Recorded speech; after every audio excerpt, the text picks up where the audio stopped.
ఇవాళ రేపు రాష్ట్రానికి రెడ్ అలర్ట్ జారీ చేసింది వాతావరణ శాఖ. మధ్య బంగాళాఖాతంలో ఏర్పడిన అల్పపీడన ప్రభావం ఇవాళ వాయుగుండంగా మారిందని తెలిపారు. దీని ఎఫెక్ట్తో ఇవాళ రేపు రాష్ట్రంలో భారీ నుంచి అతి భారీ వర్షాలు పడతాయని హెచ్చరికలు జారీ చేసింది.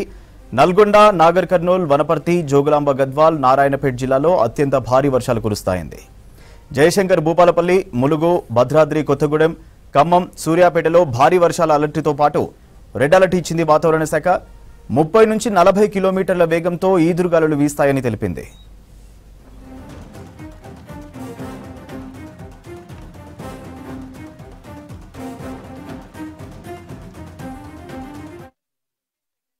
రెడ్ వార్నింగ్స్ అవి ఇష్యూ చేయటము. ఇప్పుడు ఈ సెప్టెంబర్ నెల లోని అట్లాగే ఈ ఆగస్టు చివరిని చూసుకుంటే ఇది రెడ్ వార్నింగ్. సో ఇప్పుడు ప్రస్తుతానికి ఈరోజు రేపు 31వ తారీఖున 1వ తారీఖు సెప్టెంబర్కి రెడ్ వార్నింగ్స్ జారీ చేయటం జరిగింది. ఈరోజు కొన్ని చోట్ల భారీ వర్షాలు, అట్లాగే అతి భారీ వర్షాలు, 1-2 చోట్ల అత్యంత భారీ వర్షం నమోదయ్యే ఛాన్సెస్ కనిపిస్తున్నాయి.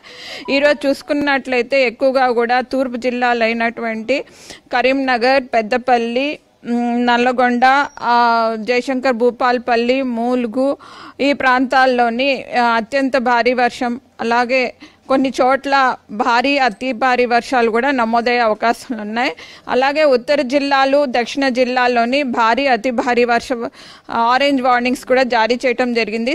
మధ్య బంగాళాఖాతం ఆనుకొని ఉన్నటువంటి ఉత్తర ఆంధ్రప్రదేశ్ మరియు దక్షిణ ఒడిశా తీరాల మధ్యన 17.5 degrees నార్త్ లాటిట్యూడ్ మరియు 84.5 degrees ఈస్ట్ లాంగిట్యూడ్ వద్దన కేంద్రీకృతమై ఉంది. అయితే ఈ ఉదయం ఇది మనకు వాయుగుండంగా మారి ఇది పశ్చిమ ఉత్తర దిశగా కదిలే అవకాశాలు కనిపిస్తున్నాయి. సో దీని యొక్క ప్రభావం ఎక్కువగా కూడా తెలంగాణ పైన 90% తెలంగాణ జిల్లాలపైన రాష్ట్రంలో మరో 2 రోజుల పాటు వర్షాలు పడతాయని తెలిపింది వాతావరణ శాఖ. గ్రేటర్ హైదరాబాద్ పరిధిలో విస్తారంగా వర్షాలు కురుస్తున్నాయి. హుస్సేన్ సాగర్ కు భారీగా వరద నీరు వచ్చి చేరుతోంది. ట్యాంక్ బండ్ నుంచి మరింత సమాచారం అనిల్ అందిస్తారు. అల్పపీడనం వల్ల రాష్ట్రానికి ఈరోజు, రేపు, తర్వాత ఎల్లుండి కూడా భారీ వర్షాలు ఉంటాయంటూ వాతావరణ శాఖ అధికారులు తెలిపారు. సో ఉదయం 3 గంటలకు స్టార్ట్ అయిన ముసురు ఇప్పటికి కూడా తగ్గలేదని చెప్పచ్చు. సో ఉదయం ఒక 15 నిమిషాల పాటు భారీ వర్షం కురిసినా కూడా ప్రజెంట్ మాత్రం సిటీలో భారీ నుంచి అతి భారీ వర్షాలు ఉన్న నేపథ్యంలో ఉదయం నుంచి అయితే ముసురు వాన కురుస్తుంది. ప్రస్తుతం మనం ట్యాంక్ బండ వద్ద ఉన్నాము. విజువల్స్లో చూడొచ్చు, మొత్తం మేఘాలు నగర వ్యాప్తంగా కమ్మేశాయని చెప్పొచ్చు. ముఖ్యంగా ఈ బంగాళాఖాతంలో ఏర్పడిన ఈ వాయుగుండం బలహీనపడి ఈ తెలంగాణలో భారీ నుంచి అతి భారీ వర్షం కురిసే జిల్లాలు కనుక మనం ఒకసారి చూసినట్లయితే ఇటు నల్గొండ జిల్లా, నాగర్ కర్నూల్, వనపర్తి, జోగులాంబ, గద్వాల అండ్ నారాయణపేట ఈ జిల్లాలో మాత్రం భారీ నుంచి అతి భారీ వర్షాలు ఈరోజు కురిశాయి.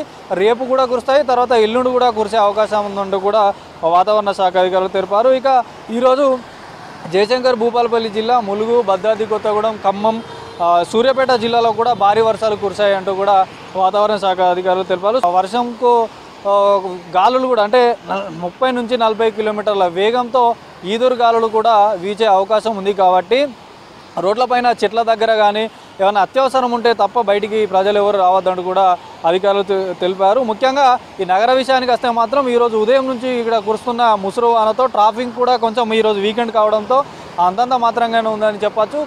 ఈ ముసురు వానకు రోడ్లపైన కొంచెం నీరు నిలవడంతో ట్రాఫిక్ కొంచెం అంతరాయం ఏర్పడుతుంది. అలాగే ఈ వాటర్ లాగింగ్స్ ఎక్కడైతే ఉంటాయో అక్కడ కూడా అధికారులు ఎప్పటికప్పుడు జిహెచ్ఎంసీ అధికారులు అలర్ట్ అయ్యి వాటర్ను కూడా క్లియర్ చేస్తున్నారు. అదేవిధంగా ట్రాఫిక్ సమస్య కూడా తలెత్తకుండా ఎప్పటికప్పుడు ట్రాఫిక్ పోలీసులు కూడా ఎప్పటికప్పుడు సమీక్షిస్తూ అంటే ఎక్కడైతే ట్రాఫిక్ జామ్ ఉంటుందో అక్కడ ఎప్పటికప్పుడే క్లియర్ కూడా చేస్తున్నారు. ట్రాఫిక్ మాత్రం సిటీలో కొంచెం స్లోగా మూమెంట్ అనేది కొంచెం స్లో ఉందనే చెప్పొచ్చు. సో మొత్తానికైతే ఒక 7 జిల్లాలకి రాష్ట్రంలో ఉన్నటువంటి నల్గొండ కానీ, సూర్యాపేట కానీ ఒక 7 జిల్లాలకు మాత్రం రెడ్ అలర్ట్ ప్రకటించింది. కరీంనగర్ అనే ఉత్తర తెలంగాణలోని కరీంనగర్, పెద్దపల్లి, జయశంకర్, భూపాలపల్లి, ఈ ములుగు, సో ఈ భద్రాద్రి కొత్తగూడెం జిల్లాలకు మాత్రం రెడ్ అలర్ట్ 7 జిల్లాలకు రెడ్ అలర్ట్ ప్రకటించింది వాతావరణ శాఖ. సో అత్యవసరమైతే తప్ప కానీ ప్రజలు ఎవరు బయటికి రావద్దు. ఈ వర్షం 3 రోజులు కూడా ఉండే అవకాశం ఉంటుంది కాబట్టి లోతట్టు ప్రాంతాల ప్రజలు అప్రమత్తంగా ఉండాలి. అదేవిధంగా గోదావరి పరివాహక ప్రాంత ప్రజలు అయితే ఎవరైతే ఉంటారో అటు ఉమ్మడి కరీంనగర్ జిల్లాకు సంబంధించి కానీ ఖమ్మం జిల్లాకు సంబంధించిన కానీ ఈ గోదావరి పరివాహక ప్రాంతాలు కూడా అటు లోతట్టు ప్రాంత ప్రజలు అప్రమత్తంగా ఉండి అటు గోదావరి వైపు కానీ వెళ్ళకూడదని కూడా జిల్లా కలెక్టర్ కూడా ఇప్పటికీ ఆదేశాలు జారీ చేశారు. సో మొత్తానికైతే ప్రజెంట్ నగర వ్యాప్తంగా ముసురుతో కూడినటువంటి వర్షం కురుస్తుంది. ప్రజలు అత్యవసరమైతే తప్ప బయటికి రావకూడదని కూడా అధికారులు హెచ్చరిస్తున్నారు.